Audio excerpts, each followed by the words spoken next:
ગુજરાતમાં અને ભારત દેશમાં આજે સરેઆમ લોકતંત્રની હત્યા થઈ।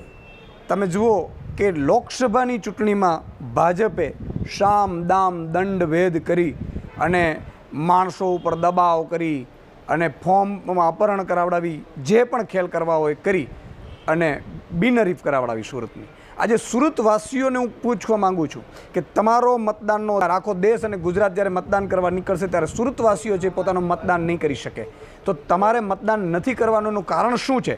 તો એટલા માટે કે ભાજપે મોટો ખેલ પાડ્યો છે। ભાજપે જે 8,252 કરોડ જે ચૂંટણી ફંડમાં લીધા ઇલેક્ટ્રોનિક બોન્ડના કારણે, અને એમાં ગુજરાતના ગરીબ ખેડૂતના, દલિતના ખેડૂતના પણ 13 કરોડ રૂપિયા લીધા છે, એનું આ પરિણામ છે। જે રીતે ભાજપે ચૂંટણીમાં ફંડ ભેગું કરવાના જે ગતકડા કર્યા અને ગેરબંધારણીય ઇલેક્ટ્રોનિક બોન્ડને સુપ્રીમ કોર્ટે ઠેરવ્યું, ત્યારે જ સમજી જવાની જરૂર હતી કે આ ખેલ કેટલું મોટું છે। અને હજી જો ફરીથી ભાજપ આવશે તો ફરીથી ઇલેક્ટ્રોનિક બોન્ડ માટે નવો કાયદો લાવશે અને ફરીથી બીજા 10,000 કરોડ પડ્યા છે એ પાછા લેશે। એટલે ફરીથી આ ખેલ ચાલશે આખા લોકતંત્રની હત્યાનો।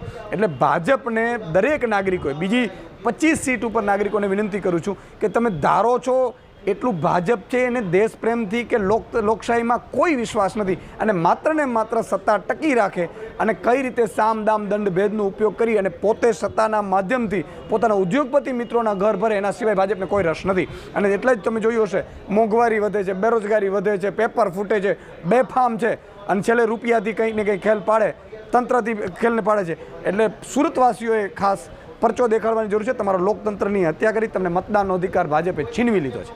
જય હિન્દ, જય ભારત।